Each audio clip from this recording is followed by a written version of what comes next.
Boa noite, pessoal. Vamos iniciar aqui mais uma live. Deixa eu colocar o tema fixado nos comentários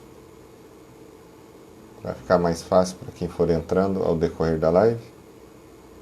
O tema vai ser alienação parental, uma orientação aos pais. Sejam bem-vindos. Boa noite a todos. Hoje é nosso segundo bate-papo com a advogada. Ela está entrando agora, acabei de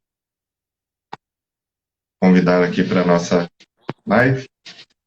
Oi, Camila. Olá, tudo bem? Boa noite, Júlio. Tudo.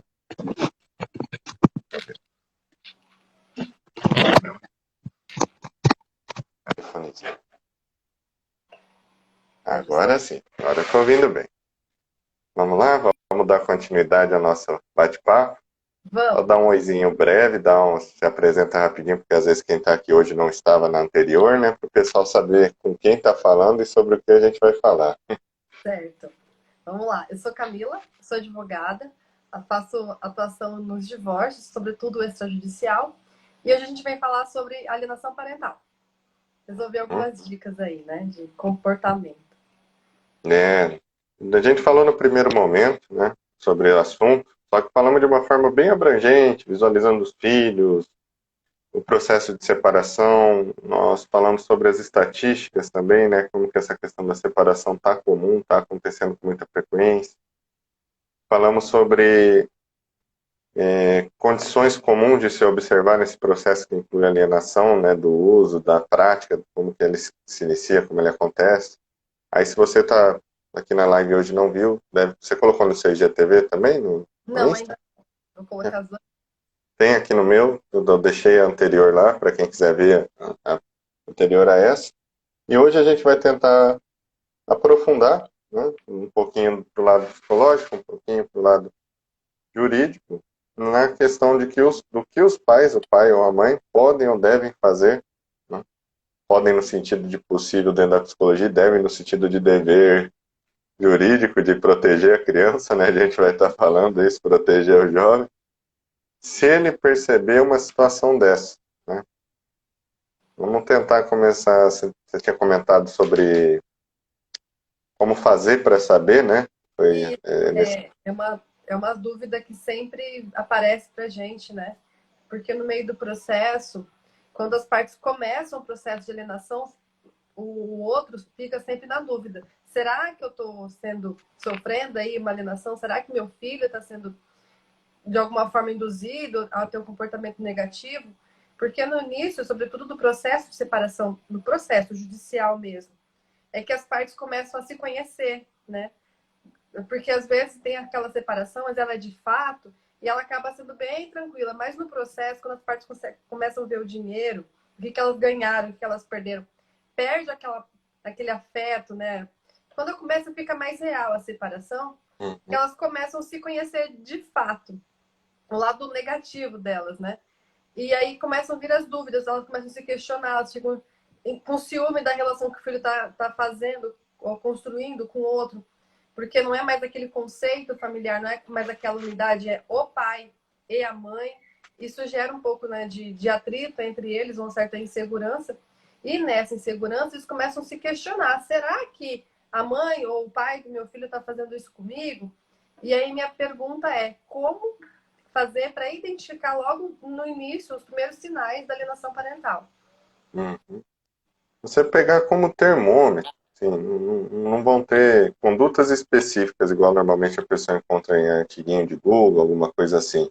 Mas o termômetro é o jovem. Ele é o termômetro de tudo. Porque o jovem estava dentro de uma instituição, né, com papai e mamãe ali juntinhos, né, foi desconstruída essa instituição, que já vai gerar um desconforto inicial nele, por isso que eu falo que é difícil ter variáveis específicas de falar como, por quê, porque tem jovem que tem muita dificuldade de lidar com a separação, mesmo que não tenha nenhum tipo de alienação, mas as mudanças vão ficar nítidas quando ele tem mais convívio com alguma parte. Isso é muito comum. Por exemplo, a criança está comigo, ela foi passar um mês com a mãe. E volta do avesso. totalmente desequilibrada, a níveis de aversão a mim, a coisas que funcionavam muito bem e não estão funcionando. Então você fala, ah, mas Júlio, isso quer dizer que a mãe falou mal, que a mãe não sei o quê. Não necessariamente você precisa falar mal para cometer alienação. Uhum. Por exemplo, se uma criança, ela está aqui na minha casa, um exemplo clássico, mas normalmente é no homem, né, inverso que acontece, está na casa da mãe. Uhum. E aí na mãe, a mãe é aquela luta sendo julgada pela criança porque terminou, e a criança se afastando da mãe, racionalizando que a culpa da desconstrução da família é a mãe, até aí normal, não tem nada de alienação.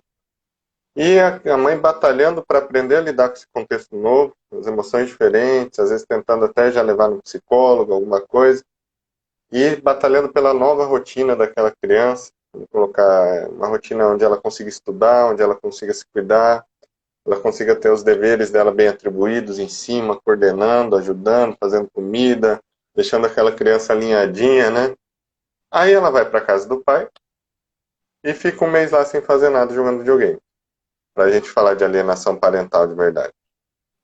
Mas, Júlio, você poderia enquadrar uma ação dessa como alienação? Talvez sim. Porque se esse período desconstruiu coisas que estavam fazendo bem ao luto, à saúde daquela criança, afastou ela da realidade, distorceu imagens, por exemplo, nesse exemplo que eu dei, normalmente a pessoa faz isso por dois motivos. Primeiro, para ser mais permissivo, ou seja, vou ser mais atraente que a mãe. Eu sou o cara que agrada, eu sou o cara que dá o presente. Eu deixo ele fazer coisas e vivenciar coisas que a mãe não deixa. E o segundo ponto, que daí entra a parte mais forte da alienação, é não querer se dar o trabalho de acompanhar os deveres. Porque talvez seja mais confortável para aquele pai, visualizando exemplos de coisas que eu atendo, deixar o guri jogando videogame ou até jogar uma partida com ele, do que sentar uma manhã inteira para estudar matemática. São coisas diferentes. Quem é pai e mãe, quem acompanha uma criança, quem tem responsabilidade, sabe, ah, mas é o filho, a gente ama. São coisas diferentes. Porque dão trabalho, amando ou não amando, tem coisas que dão trabalho, exigem muito da gente, em dedicação, em tempo, em tudo. Então você começa a perceber, a criança foi lá e voltou sem vontade de estudar, voltou teimosa, e às vezes aquele cara não falou nada dessa mãe. Nossa, a mãe é muito chata mesmo, às vezes não falou um A. Mas é um sinal, seria, né? Um exemplo, acho que eu até tento trazer exemplo para ficar mais fácil de tentar visualizar a situação, seria um sinal de possível alienação parental. Por quê? A alienação não está cumprindo o dever de pai que deveria estar sendo exercido naquele momento do desenvolvimento daquela criança. Nesse sentido. Ele tem um dever para com aquele indivíduo. Exato.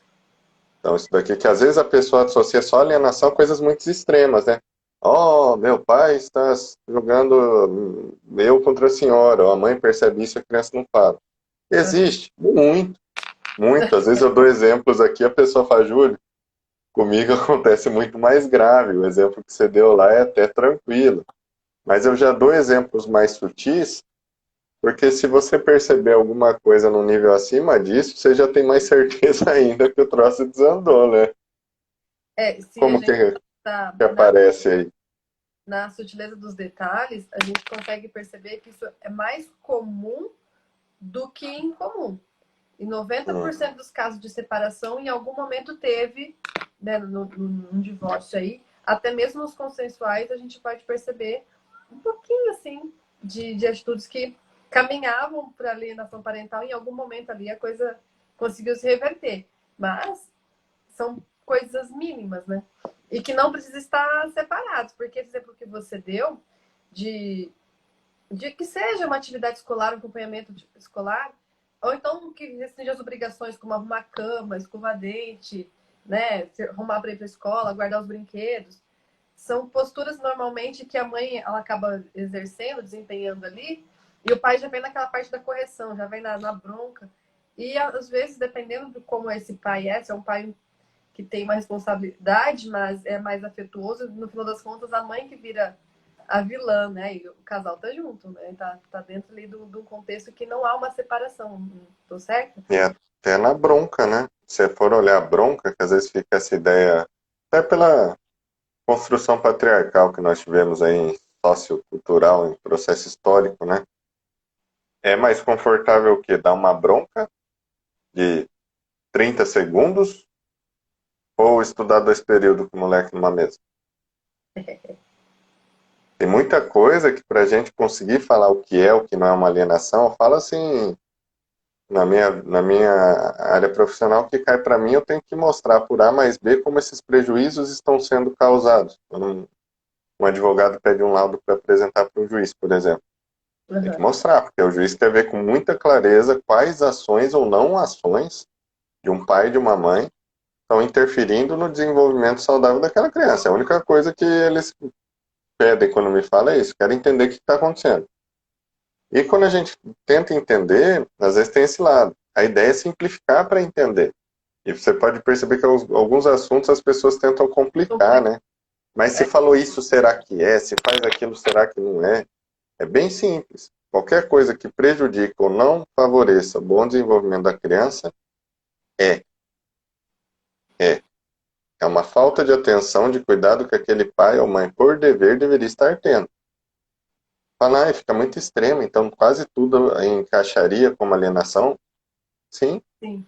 é um nível, se a gente fosse levar o pé da letra de usar o conceito e aplicar, nossa senhora, seria igual a gente colocar os CIDs, né, os diagnósticos, e olhar para a gente mesmo. Ia ser difícil um que escapa de alguma coisa do compêndio psiquiátrico lá. Aí qual que é o nosso papel? Falar do tema para conscientizar pessoas a não praticar. Por isso que a gente colocou, né, uma orientação aos pais. Acho que surgiu um comentário aqui, Camila, de Surgiu uma pessoa. alguns, mais de um. Eu cheguei a uma conclusão disso que você me disse. Vamos ver o que o pessoal está falando, depois eu Vamos lá, volto. ver se eu consigo abrir. Eu sei como é isso. Estou lidando com isso agora e desde sempre. É doer o coração. Minha luta diária é de conquistar meu filho e tirar dele a imagem rotulada criada de mim. A imagem, né? Beleza, hein? Se tornar uma mãe ruim para o próprio filho em imagem deve ser uma sensação extremamente desagradável. Até porque, Desagradável. aí como mãe eu falo, acho que o filho nunca tem a real dimensão do que é tudo que envolve, e eu não tô nem falando uma questão de afeto, tá? É uma questão de hormônio, a questão do processo que a mulher passa na gestação, ainda mais quando a gente fala de filho primogênito, porque é o primeiro. Quando vai no segundo, você já tem mais noção do que vai acontecer, você já não se preocupa tanto assim. Mas se uma mãe for muito jovem, o impacto que aquela gestação tem no corpo dela, como ela vai lidar com aquilo, o julgamento da sociedade, às vezes ela é casada, às vezes ela não é, acabou de casar e sempre tem aquela pressão, tipo, quando vem o filho? Quando vem o filho? E o filho nunca tem essa noção de. Porque no começo, assim, quando a criança nasce, depois a mãe vai acabando, vai passando tudo isso. Mas quando chega no final, que ela se torna uma mãe ruim, ela vai, nossa, mas eu fiz isso pra você, eu fiz aquilo pra você, porque de noite inteira acordado. São coisas que na rotina passa batido, mas que quando chega num momento desse, cria um peso muito grande, e o ressentimento, a amargura que a mãe fica de ver, puxa, eu fiz tudo isso pro meu filho em vão, Hum. deve ser pesado mesmo. Uma coisa você falando isso que me veio à mente agora, e é uma curiosidade minha, talvez seja de alguém que esteja assistindo também. Qual que é o peso da não intencionalidade? Vamos colocar assim, na área jurídica. Uma pessoa que você conversa com ela, eu falo porque eu já atendi pais e mães, você vê que nunca tiveram intenção real de prejudicar a criança ou usá-la conscientemente para afetar o outro. Não pensaram assim, realmente não pensaram. Mas Mas foi feito, o equilíbrio foi mesmo feito. dela, Uhum. da Foi projetado, funcionou jurisdicamente assim. não faz sentido, não faz diferença nenhuma. É igual antigamente, tipo, divórcio, traiu. Hoje não faz diferença nenhuma. Porque Uhum. os olhos do judiciário é todo voltado para a criança. Independente se você quis aquele resultado ou não, a saúde psicológica da criança ela foi afetada, então a gente vai trabalhar com isso. E as soluções que o judiciário tem nunca é na forma de punir a pessoa que está praticando alienação parental. Ela resguardar a segurança da criança. É nesse sentido. Então, pouco importa, porque, claro que tem algumas sanções que são de pecúnia, você pode aplicar uma multa, mas é no intuito de coibir aquela pessoa de fazer, porque tem gente que só sente no bolso. Como é que, se eu inverter a guarda, vou tirar proibir visita, alguma coisa nesse sentido, tirar o poder familiar, a pessoa não vai sentir tanto quanto se alguém chegasse e enfiasse, toma aqui uma multa. Cada vez que você ocorrer nisso, você vai ser multado. Então, assim, ele vai avaliar quem está praticando aquilo e o que pesa mais para ele. Se você chegar para uma mãe que também tinha pegado o filho, olha, como você tem a guarda, mas você não gosta, está praticando isso. A partir de agora, você vai ter guarda compartilhada com o seu ex-marido, que hoje é casado. O seu filho vai ter uma aproximação maior com a madrasta. A mãe vai ficar enlouquecida e ela vai pensar melhor no que ela está fazendo. Agora, às vezes, sempre vai ser inverte para o pai. O pai não quer a guarda compartilhada daquela criança. Normalmente os pais não querem, tá? No começo eles falam que querem, quer brigar e tudo mais. Aí quando o negócio fica feio, a coisa vai para a prática, o pai já não quer mais a guarda. Sai. Deixa eu viver minha vida quieto aqui, rapaz. Quando ele começa a sentir o que... Ainda mais se tem outra família. Aí esquece. A Aí mulher... como é interessante, né? Isso que você está descrevendo deixa tão claro como os níveis de consciência são distorcidos da realidade, né? Igual você falou, a gente já falou 2 pontos aqui. Às vezes para o pai e para a mãe eles nem se dão conta que a imagem de pai e mãe que eles têm naquele momento é fantasiada em muitos aspectos. Totalmente fantasiada. Sim, fantasiada no sentido de querer ou se permitir ser um tipo de pai, um tipo de pessoa, um tipo de papel, mas não realmente ser internamente, assim, não se sentir aquilo, né? Às vezes por uma cobrança social, uma cobrança de uma própria criação das famílias, dos avós, etc., né? E o segundo ponto que você trouxe, que é uma coisa que fica muito evidente, e muita gente não gosta de conversar sobre isso, mas hoje eu acho que é um assunto que tem sido conversado, dinheiro. O dinheiro, eu imagino que se fosse falado mais abertamente sobre ele, sem censura, talvez muitos problemas poderiam ser evitados, falando em orientação aos pais. Como assim? Vamos ver exemplos de estudo de caso. Eu já estudei casos onde a mãe tinha menos estrutura que o pai para ficar com a criança, tinha outros filhos, outros casamentos, não tinha tempo, estava trabalhando, ela não tinha realmente condição de dar atenção mesmo gostando para aquela criança. Mas ela se apegou à ideia de não permitir essa criança ir para o pai, porque ela imaginou que ela fosse perder a pensão. Nossa, o guri está comigo, eu vou ganhar menos dinheiro, né? Ele me paga dinheiro ali para essa criança estar comigo para ajudar. Se ela sair daqui e for para lá, não vai ter muito sentido, eu acho que para um juiz falar, ele está cuidando, está pagando tudo, eu estou casada contra o cara vai me dar mesada, não, pelo menos moralmente falando, não tem muito sentido. Judicialmente pode ser outra conversa. E às vezes o inverso do homem. Eu até estou com um caso clínico nesse sentido. A pessoa visualiza a separação, tem um filho adolescente com menos de 18 anos, está afastando intimamente, emocionalmente cada vez mais da família, a família, diga-se de passagem, mãe, a mulher e o filho, dos dois, e coloca na balança. Isso que é interessante que eu falo em sessão, de falar de estudo de caso, obviamente mantendo sigilo, não expondo ninguém, até por dever ético, mas chegou essa descrição na minha consulta. A pessoa falou, eu penso bastante, não é um fator único, mas eu penso bastante em não separar, ele é classe média baixa, porque eu não sei como vai ser eu tocar 2 casas. Eu vou ter que gastar mais um aluguel, eu vou ter que, talvez, vou acabar tendo outros hobbies, me envolver com outras pessoas, vou ter outros gastos também, vou ter que manter esses gastos daqui. Então, a questão do dinheiro, ela é uma coisa que aparece muito, e eu acho que tem que ser falada sobre essa questão, porque não é o dinheiro no sentido fútil, de, eu quero ter material, é que o dinheiro, ele tem a simbologia de liberdade de vida, você precisa ter para fazer as coisas básicas, para comer, para dormir, para ir e vir, para estudar, para poder trabalhar, para qualquer coisa. A gente está numa sociedade capitalista, né? E pelo menos no início, eu percebo que muitos pais ou mães maqueiam essa parte financeira. Fingem para eles mesmos, nem é tão relevante assim, mas a gente sabe que dinheiro não é tudo. E lá no fundo tem aquela preocupação extrema de como vai tocar a vida numa condição diferente, sem isso, sem aquilo, ou com alguma condição nova, né? Como que isso aparece aí na parte jurídica? É sempre na pensão, né?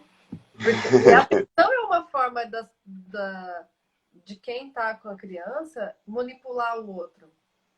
Porque quem paga a pensão sempre acha que é a mulher que está gastando dinheiro. Normalmente é a marido que paga a pensão. Vou citar assim porque a estrutura patriarcal que a gente foi criado nos leva a esse contexto mais feminista aí que possamos ser.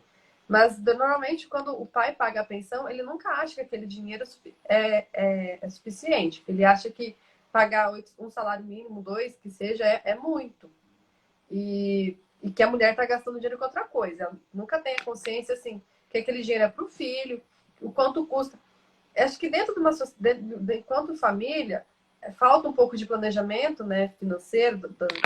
Ninguém faz uma planilha, ninguém não, porque hoje as coisas estão mudando, mas normalmente as famílias não fazem uma planilha financeira de cada custo de tudo da casa, das despesas da casa. Quando elas separam, quem está sendo responsável pela pensão não sabe quanto aquele filho, cada filho custa. Sabe quanto paga a escola, sabe quanto paga plano de saúde, mas no dia a dia, o quanto gasta a alimentação daquela criança, o vestuário, os hábitos de lazer, porque isso também envolve na pensão, passa de uma forma muito superficial naquela rotina enquanto casal e vai ter um peso maior quando separar. Gente, eu tenho gatos. Não deu muito certo ali o que ele tentou fazer. Aí dá esse descompasso, porque sempre quem paga acha que paga muito e quem recebe acha que recebe pouco. E no meio disso tudo, acaba sempre esquecendo que estamos falando de um menor, do filho, que é fruto daquela relação, né? Uhum. Eu até estou atendendo um caso que uma pessoa que está casada com outra pessoa separou e está regularizando as questões de pensão que ficaram no boca a boca.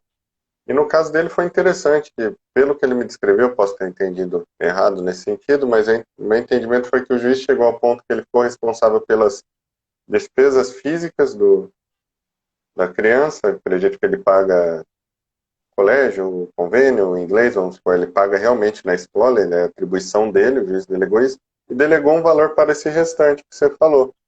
É o lazer, os cuidados com saúde, o dia a dia, a manutenção da rotina da criança, né? E nesse caso que eu atendi, ficou muito nítido, ficou melhor para essa pessoa, porque ela descreveu para mim assim, ela falou, ó, antes eu pagava e ficava muito confuso. Não sabia se estava dando de mais, se estava dando de menos, né? E agora ficou tudo organizadinho. O que isso quer dizer? A gente falando como orientação aos pais, né? Tudo que tem um nível de organização, de entendimento melhor, vai fazer com que você possa se posicionar de uma maneira mais confortável em relação àquilo. E você tem que perceber que você vai acabar manifestando suas frustrações direcionadas para com o seu filho de alguma forma, né? Ah, se eu pago pensão, eu acredito que a mãe do meu filho faz mau uso dela. Vamos ser um exemplo. Eu não vou praticar uma alienação ao tipo de chegar para o meu filho e falar, sua mãe está só com você lá porque é para pagar a pensão, porque ela está gastando dinheiro lá com os outros namorados dela, com os outros filhos. Mas alguma parte minha sente aquilo. E sempre que vier esse assunto da outra casa, das outras situações, uma parte minha, mesmo que a nível inconsciente, é aversiva àquilo. Ela vai se posicionar. Mesmo estando atenta a não escolher conscientemente falas ou posturas que agridam a imagem materna para aquela criança. E isso eu acho que é uma coisa que os pais não pensam muito. Eu sempre trago essa palavra, inconsciente. Inconsciente. A gente manifesta conteúdos sem pensar, conteúdos que estão de fundo. A gente sente, fala, expressa coisas que a gente nem percebe. Às vezes quando a gente grava uma live, por exemplo, já aconteceu comigo de eu ir assistir uma live que a gente fez, eu gravando do jeito que eu falei ali, eu nem me dei conta que eu encosto aqui, falo ali, falo ali. Eles falam, porque é tão não é nem um nível de consciência profundo, mas é tão não consciente ao ponto de eu ter que pensar sobre aquilo, e a sua postura tem um porquê, a sua fala tem um porquê, a sua linguagem tem um porquê, tem todos sua construção por trás daquilo, né? Então, quando chega nessa imagem, é muito interessante, um outro ponto para orientar os pais, fazer uma avaliação sincera do que pensa sobre a outra parte. A mãe ou o pai, né? O que você pensa sobre a outra parte? Se você tem um pensamento extremamente negativo, prejudicial, às vezes até distorcido sobre aquela pessoa, isso vai precisar ser trabalhado. E inevitavelmente será manifesto na relação com a criança ou com as crianças. Não pode ser deixado de fundo. Então não adianta pensar, eu não gosto da mãe do meu filho porque ela sai namorando um monte de gente, botando um monte de homem lá na casa, na frente do meu moleque, não é isso que eu queria para ele. E eu tô com raiva disso. Mas deixa, eu não vou falar isso para a criança. Isso está em você. Isso precisa ser trabalhado. Você vai ter que aprender a respeitar a imagem dessa mãe, independente das decisões que ela esteja tomando, como ela está querendo conduzir a vida dela, desde que não entre no caráter de alienação parental, né? Considerando que essas ações dessa mãe ou desse pai, vice-versa, o exemplo poderia servir para os dois lados, não esteja prejudicando o desenvolvimento pleno daquela criança. Tem que ficar atento nisso. Ah, mas a mãe, né, o pai leva um monte de namorado em casa. A criança não está nem um pouco desconfortável com aquilo, ela tem bom contato com aquelas pessoas, ela é respeitada, ela está aprendendo a ver o mundo daquela maneira, ela é orientada, ela tem uma rotina funcional, ela está sendo ajudada ao desenvolver de todo esse contexto do dia a dia. Talvez não tenha problema nenhum. É. Ou ela pode ir se sentir jogada de canto, olha a diferença. Poxa, eu vou lá na casa do meu pai fica com a namorada, em vez de falar comigo, meu pai me trocou, largou minha mãe, ainda não me dá atenção, e não quer me ver porque quer ver uma mulher. Olha, aí a gente já pode puxar para o lado da alienação. A percepção da criança está causando um prejuízo, e é uma percepção sobre uma situação real, se descrever para um juiz, provavelmente ele vai considerar real, a namorada estava lá mesmo, tava. O que você fez seu filho? Ah, ele ficou jogando videogame, eu fiquei curtindo minha namorada. É bem provável que chegue num consenso que não houve o contato, né? E a criança teve um prejuízo através daquilo. Então, o termômetro é sempre o nível de prejuízo que a criança tem dentro dos eventos que estão acontecendo. Por isso que no começo eu falei que não tem como ter regra. Porque uma criança que pode absorver, para uma criança talvez que não foi tão conflitante para ela visualizar a separação, e ela é bem introspectiva. Talvez para ela não seja problema nenhum ficar jogando videogame enquanto o pai está com 10 namorados na casa. Ela tá bem, ela tá feliz, ela faz a tarefa dela, ela fica até amiguinha das namoradas e conversa e se diverte e não vê nenhum nível de desvalor naquilo, algo que esteja desvalorizando a imagem de uma relação do homem, da mulher, de uma figura, nem nada. Então é muito difícil falar de padrão, né, quando você envolve um ser humano, principalmente uma criança que está em construção. Você não sabe o que veio naquela relação, né? Uhum. Também. Eu vi que o pessoal está querendo saber, teve mais de um comentário, a respeito das consequências desses traumas na vida adulta, mais ou menos nesse sentido. Uhum. E eu não saberia dizer isso, não. Consequências psicológicas? Porque... Vamos tentar falar de forma bem resumida. Na vida adulta, a pessoa tende a ir para um caminho de desvalor. E esse desvalor pode ser manifesto de várias formas. Então, às vezes você pode, então normalmente é baixa autoestima, baixa autoconfiança, dificuldade de se posicionar nas relações sociais, nas relações íntimas, no ambiente de trabalho. Normalmente é. Normalmente é.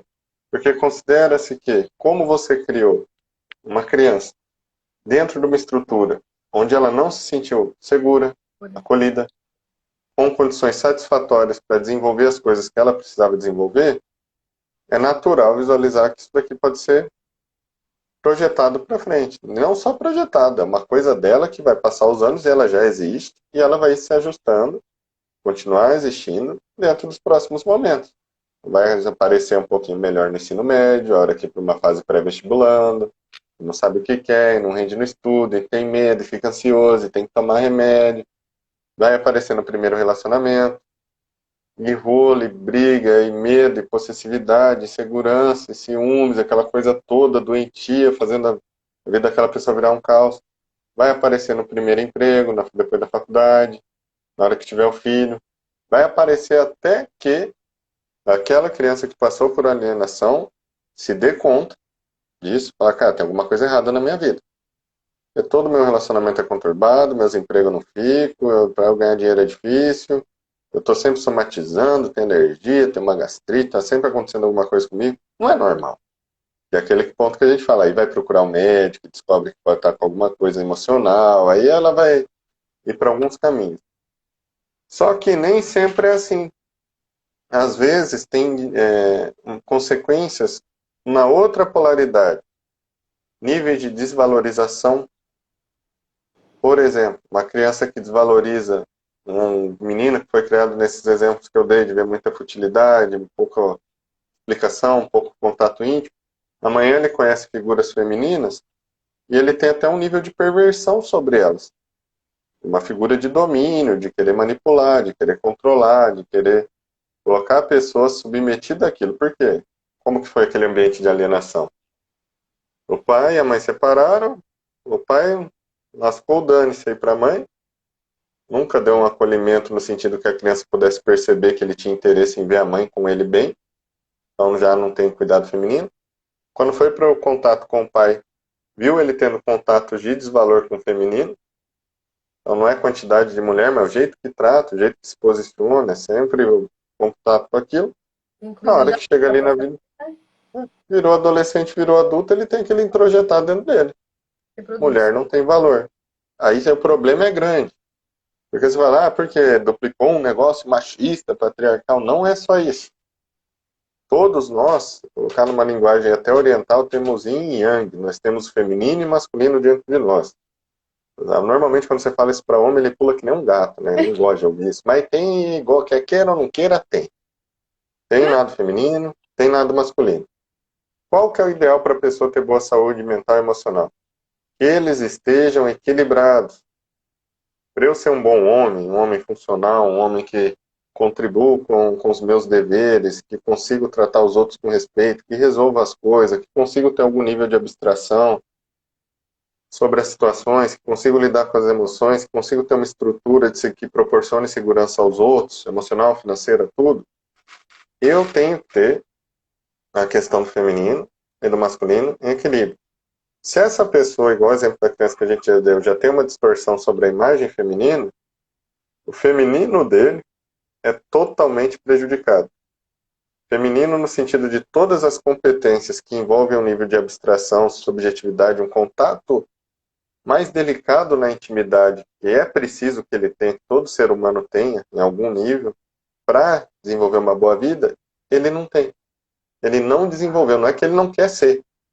Não desenvolveu, por isso que a gente fala sobre alienação parental. Não existia uma condição onde esse jovem pudesse desenvolver essas competências de determinadas características para que ele fosse funcional socialmente. Isso foi Caraca, alienação. Então o negócio é lá embaixo, ele é muito grave. caraca. Muito, muito, muito. Igual nas mulheres, às vezes você percebe o masculino muito fraco nela. O homem é aquela imagem da negligência, da agressão, de etc. Então, na hora dela se posicionar, é aquela mulher que tem dificuldade de formar, tem muita dificuldade de sair da casa dos pais, de arranjar emprego, de conseguir cuidar bem de uma criança sem ter trocentos tipos de ajuda, como se fosse o fim do mundo para ela fazer as coisas simples. Tenta olhar essa questão de feminino e masculino como uma forma metafórica dentro dos valores que a gente tem, né? Não que uma coisa seja só feminina ou só masculina. Elas são entrelaçadas. E precisa de Mas você equilíbrio. tem que. Mas fica mais claro do seu olhar quando você coloca dessa maneira. Você fala, cara, você vai começar a pensar em pessoas, você vai falar, aquela pessoa não tem nada de feminino. E aí, se você olha um passinho na frente, você vê os problemas que ela cria na vida dela por não ter aquilo. Não ter aquele toque, né? Nessa questão de sociedade patriarcal que você trouxe, quantas gerações aí dos anos 60, 40, 20, de homens que não têm habilidade nenhuma para lidar com emoções, nula, zero. Não sabe, trava. Você falar de qualquer emoção para ele, eles travam, te xingam, tá? Nulo, zero, zero, nulo. Caraca. Isso foi interessante.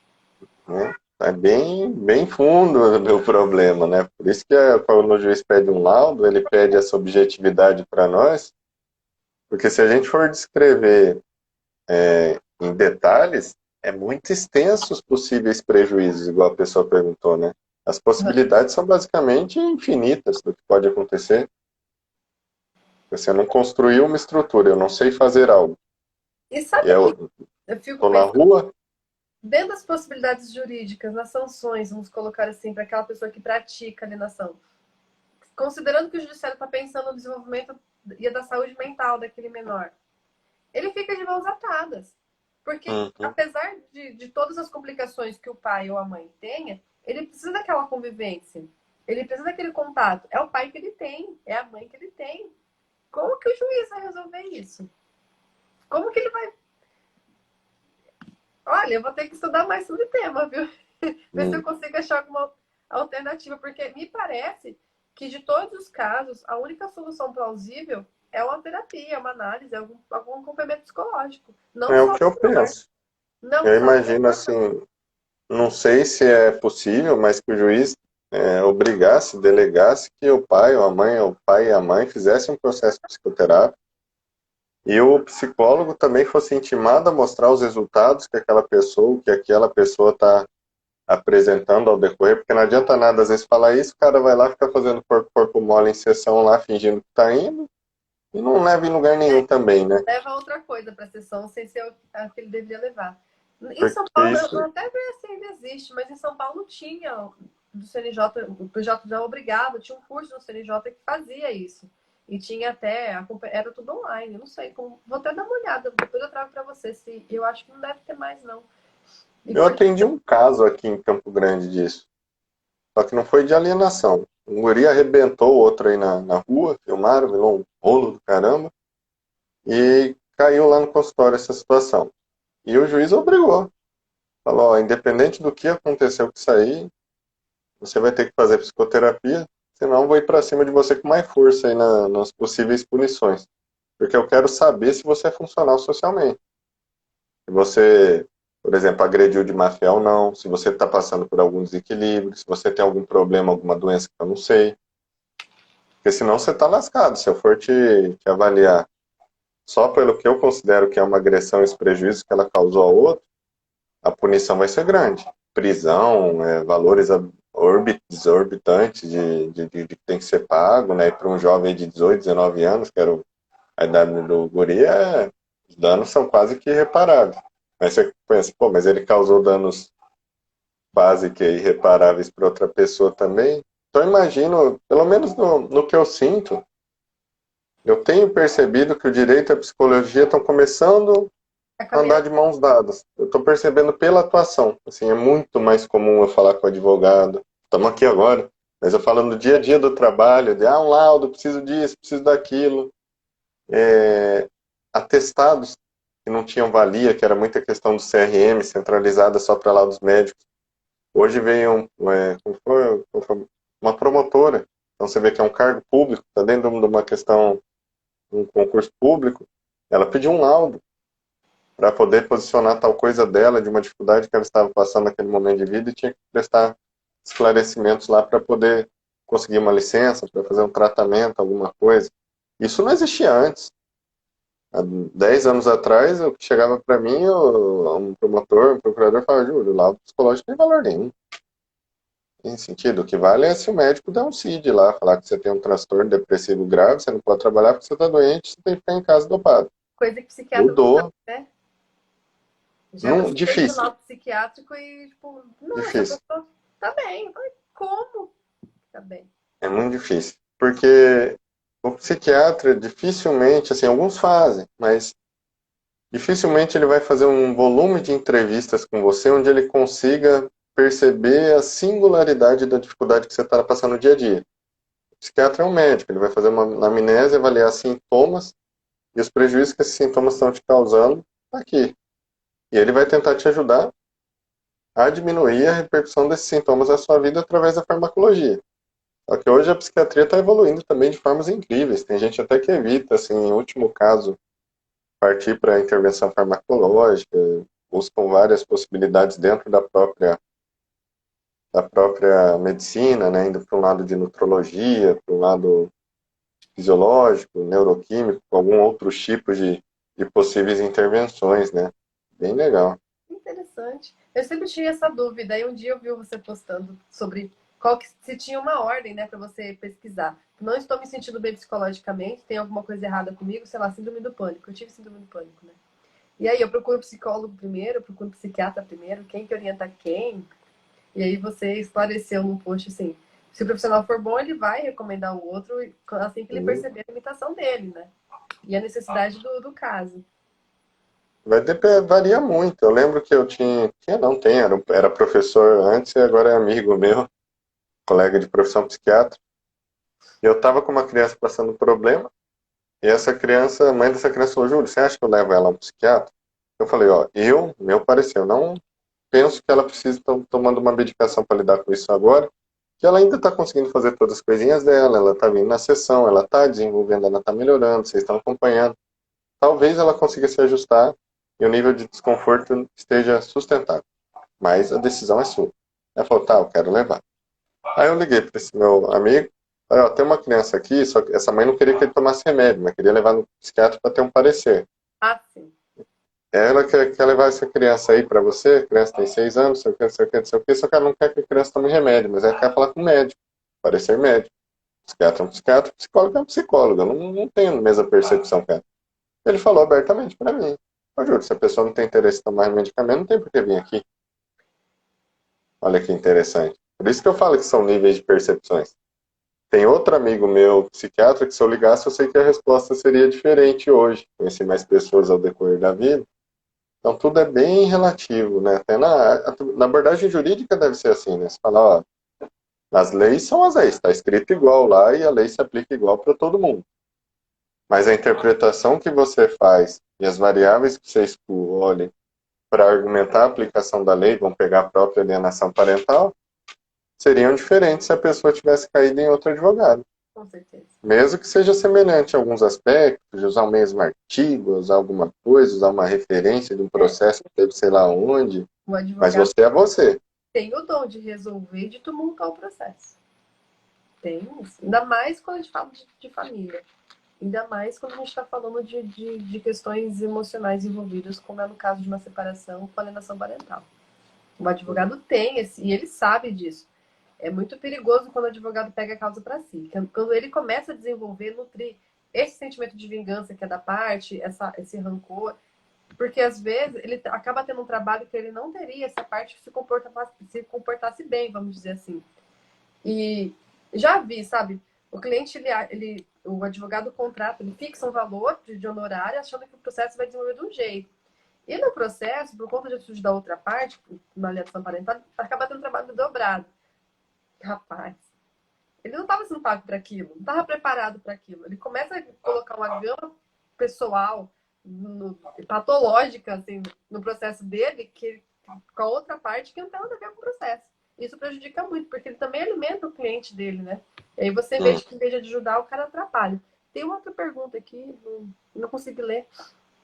Tá bem no meu rosto, você consegue ler aí? O meu problema não é a altura, é a miopia, mas vamos lá. Somos dois. Os maravilhosos 8,5 graus de miopia, são fantásticos. Qual que foi a última que nós lemos? No, eu tô acompanhando, não teve mais um comentário. Ah, tem sim. Quais são os males na criança? Foi a que nós lemos, né? É. Eu fui pego de surpresa. Achei que o cidadão era meu amigo e quando percebi o estrago estava feito. Hoje meu filho está comigo e tenho medo de visitar porque ele vai mudar de novo. Voltar porque ele vai mudar de novo. Ixi. O medo é uma coisa extremamente natural, considerando que é uma experiência que já existiu, né? Vamos pegar em outro exemplo. Vamos supor que você já apanhou de homem. Não é de se julgar errado que você venha ter medo de ser agredida novamente. Já vivenciou aquilo. Agora, o que a pessoa que tem medo tem que tomar cuidado?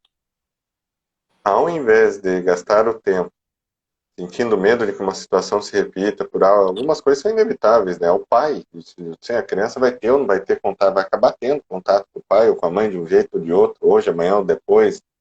Igual você falou, se você chega o pai e a mãe no juiz, às vezes, com todo o respeito no português, os dois são porcaria para a criança, e o juiz não tem para onde correr, vai ter que usar daqueles dois para resolver e não tem o que ser feito. Então, assim, a gente tem que acreditar um pouquinho também, em casos que existem alienação, supondo, que a criança tem uma capacidade de lidar com as coisas. A gente às vezes pula essa parte, assim, a gente fala muito de alienação, proteção em relação à criança, mas a capacidade de uma criança amparada em algum nível, mesmo que não ideal, para resolver conflitos, é gigantesca. Então, por exemplo, põe essa criança numa psicoterapia. Para quê? Para ela poder falar das emoções dela, do jeito que ela não consegue falar com o pai, do jeito que ela não está conseguindo falar com você pelo que foi feito de mal no pai. Deixa ela lá, deixa ela se expressar. Valoriza a rotina da criança onde ela tenha outros níveis de interações sociais com pessoas boas. É um amiguinho, é o pai e a mãe do amiguinho, é um evento que vai, é gente que conversa, que visita a casa, escolha situações que mostrem valores, que mostram ética, que mostram moral, que mostram comportamento de respeito, de compaixão, de empatia, essa criança possa começar a ter contato com isso. Para quê? Para que quando ela seja exposta nessa imagem que causa um prejuízo, ela tenha uma bagagem muito mais ampla do que só a mãe sozinha, fragilizada no cantinho, morrendo de medo da criança se prejudicar. É diferente. Você começa a dar mais possibilidades para aquela criança. E o medo, não tem como falar do medo de uma maneira profunda. O medo é a negação da realidade. Eu não quero que aconteça isso. Eu não gostaria que acontecesse nenhum nível de alienação parental mais do planeta. Eu não quero. Se eu tiver medo que isso acontece, vai mudar o fato? Não, não vai adiantar. Mas se eu fizer uma live, se eu entrar no assunto, se eu promover que eu posso atender pessoas e tentar melhorar situações, se eu escrever livro, tentar dar dica, tentar ajudar, talvez, existe uma possibilidade que eu contribua para que isso diminua. Então, esse comentário eu traria para esse ponto. O que dá para você fazer para contribuir com essa criança para que esses danos diminuam? Mesmo que você pague um preço caro, que é o triste, né? Às vezes a criança fica aversiva a você, e você pagar, assinar o cheque ali que não foi nem você que gastou o valor, né? Assim, falaram isso, ela projetou, ela se frustrou, mas aí você sabe pelo menos que está fazendo aquilo justamente para criar uma situação onde a criança consiga se desenvolver. E dificilmente, eu acho que no jurídico deve estar muito nítido nisso, né? As coisas não são justas. É raro acontecer uma situação que você fala que todas as variáveis foram justas e é fácil de trabalhar. Normalmente a situação vem toda quebrada, estrunchada, boa aqui, disfuncional ali. Principalmente, desculpa te cortar, porque quando a gente fala em Uhum. direito, em judiciário, a gente está falando de provas. Você precisa provar o que você está falando. Você só vai conseguir partir de um resultado daquilo que você provar. E além da prova, existe o livre consentimento do juiz. Ele vai olhar para aquilo e falar assim: o que é justo para ele pode não ser justo para você. O conceito de justiça não é matemático, né? Então, se a gente for pegar por esse lado aí, a justiça é quase que utopia. Né? Nessa questão de direito de família, se a gente não resolver de uma forma com terapia, com conversas, às vezes você conversando sobre o familiar, você consegue resolver. Eu vejo, sim, que as soluções são mais vantajosas enquanto casal, se eles continuarem se vendo enquanto família, não enquanto casal, enquanto família. E assim conseguem diminuir os riscos, né, de uma alienação parental. Uma forma da pessoa se comportar depois da separação é na cabeça dela em relação à unidade familiar. Posso estar enganada, mas o que eu percebi na prática dos casos em que eu atendi, de resolver. Você está percebendo ali uma situação que você não quer, às vezes você está praticando, às vezes você é vítima. Mas tenta ali manter um nível de família ainda, sabe? Tenta agir como era enquanto era família, para você, nem que isso seja de uma forma gradual, você se desligando daquilo, aos gatos, de uma forma gradual, para evitar um prejuízo lá na frente, sabe? Que você consegue, vai desconstruindo aos poucos, depois você constrói novamente, para não criar essa ruptura brusca, né? E tem essa, né? Isso ficou meio enraizado assim na cultura. Terminou meio que vira inimigo o negócio, né? Assim, lógico que eu tendo pessoas que eu tendo uma pessoa que separou, casou de novo, Ah, e já ficaram amigos. Literalmente, tomam cerveja junto, fazem churrasco, assim, mas é 1 em 20 eu atendo que consegue desenvolver uma situação dessa. E tem essa coisa que está muito enraizado hoje na cultura. Se aquela pessoa não atende mais minhas necessidades, ela não serve para nada. Uhum. E as pessoas estão fazendo isso entre pai e mãe. É Ah, o é o pai do seu totalitarismo. filho, é a mãe do seu filho. Não é uma pessoa qualquer. A Não é gente um. faz das pessoas o que a gente faz com os bens de consumo, né? Uhum, Comprei alguma coisa, ela pergunta que ela estragou, parou de me atender. Ah, lançou um novo? Pronto. E a gente tem uhum. feito mesmo isso com as nossas relações interpessoais, pai e mãe, sobretudo. É. Essa é outra orientação. Começa a pensar sobre as coisas. Às vezes a pessoa leva um desvalor sobre a vida, de um jeito nada a ver, toca de qualquer jeito, tudo é descartável e vai indo. Vai se relaciona com qualquer um por causa de carência, projeção, medo, cobrança social. Engravida com uma pessoa, às vezes, que já nem tinha um nível de equilíbrio, já nem era bacana, porque o volume de pessoas que eu atendo, que o pai nem tem contato nenhum, o pai não acompanha a gestação, não chega nem a ver a criança nascer.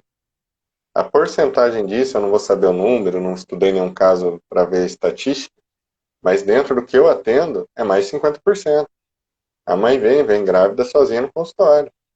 Ou o pai, até antes dos 7, 8 meses de gestação, vai dar algum tipo de briga que já vai ter um afastamento antes mesmo da criança nascer.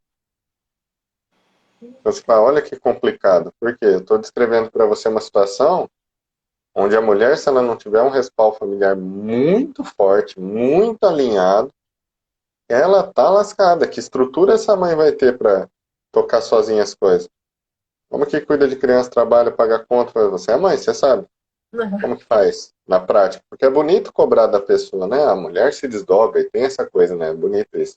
A mulher se vira, a mulher faz mil coisas ao mesmo tempo. A mulher tá empurrando o carrinho aqui, puxando a outra criança na teta, estudando direito aqui, terminando a petição com o pé. Nossa, que lindo, isso não é bonito. Uhum. Isso não Nem deveria ser saudável. assim, não é legal, não é saudável. E isso vai ter repercussão no seu filho, porque vai gerar em você um desgaste, vai gerar em você muita Não vai ter cobrança, tempo de qualidade, né? não vai ter tempo. Tem mais comentário aqui, ó. Sim, porque eu penso que o filho passa a ser objeto de vingança. Então, só terapia para os pais mesmo. Realmente, foi esse ponto que nós falamos, né? Sim. De ser cada vez mais interessante, não é minha área, né, que os juízes orientassem no sentido dos pais buscarem uma mudança no nível de percepção deles das relações, né? Outro comentário. Não entendo a dó que minha filha de 17 anos sente do pai, pois trata de depressão com psiquiatra.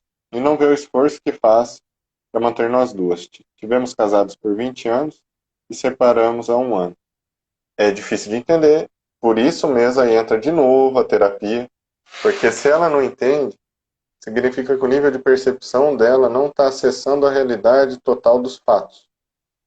Então ela não percebe você da forma que você mesmo se percebe. E essa frustração que descreveu, né? Pô, eu dou um braço pelo meu filho e minha filha tá lá pegada com dó do cara que está numa situação bem melhor que eu.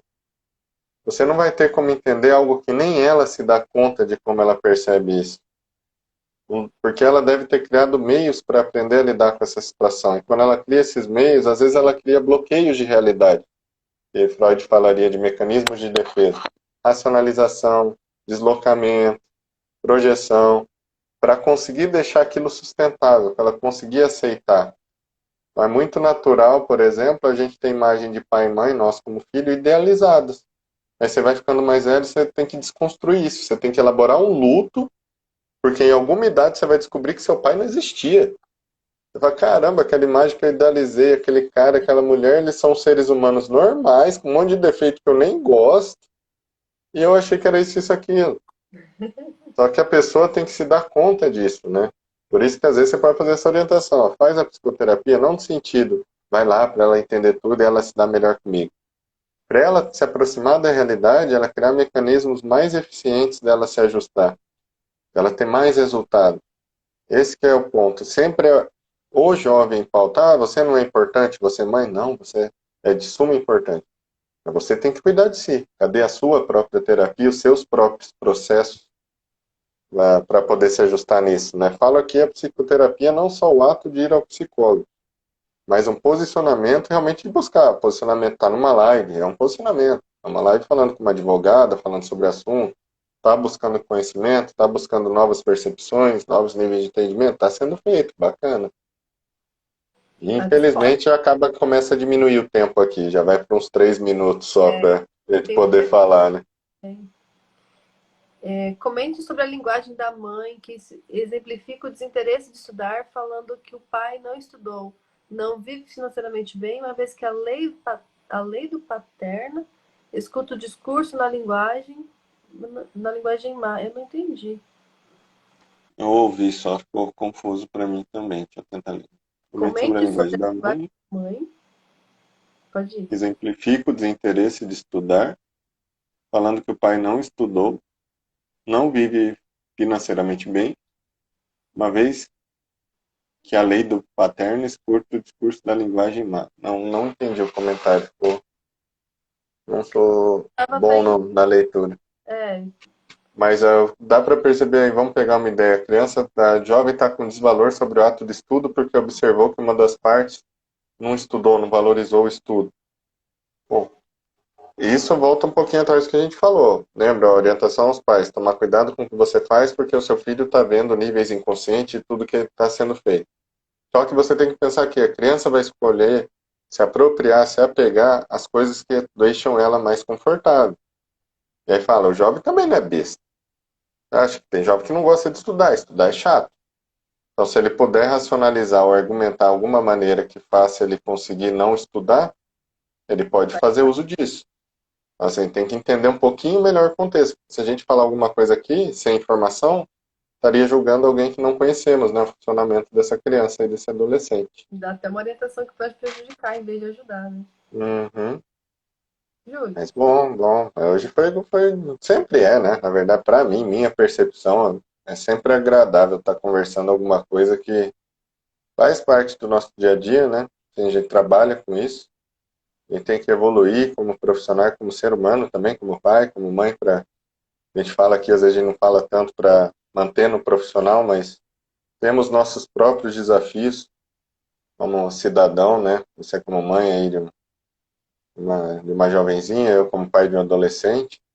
E a ideia é aprender. Assim, eu vejo que eu aprendo bastante com os comentários, que me induzem a refletir, a estudar, a perceber. Aprendo muito com você, com quem eu converso. E para mim é sempre gratificante estar aqui. Eu gosto demais de ter um momento de troca de conhecimento aí, de bate-papo. foi bem agradável, mais uma vez, obrigada. Eu aprendi muito e, assim, eu faço notação aqui que depois eu fico pensando naquele processo, porque eu quase não tenho processo físico, né? Mas a gente tem todo, não jurídico, mas um processo mesmo, desenrolar das partes e sempre sai coisa interessante daqui. Muito obrigada. Conte quando Obrigado. quiser. Foi um prazer estar aqui. E obrigada, pessoal, que ficou aí até o final, os guerreiros dessa noite. E a orientação final, procure informação. Advogado aqui, vocês estão com uma advogada aqui na frente de vocês, que tem Instagram, tem dúvida, marca uma consultoria, não sei como funciona, vai atrás de informação. Tá com dúvida no lado emocional? Leva, vai para um psicólogo. Não espera a bomba estourar ou piorar para ter essa busca de ver possibilidades. O profissional vai te passar isso, vai te ajudar com possibilidades dentro da realidade, do conhecimento que ele tem, para que você possa estar lidando com isso. Então, segue lá a doutora, se tiver com dúvida na área judicial, e aí é ponta firme, referência, eu conheço. Eu assino embaixo a indicação. Elogiado, obrigada. Tchau, doutora, Tchau, obrigado. eu que agradeço. Boa noite. Boa noite.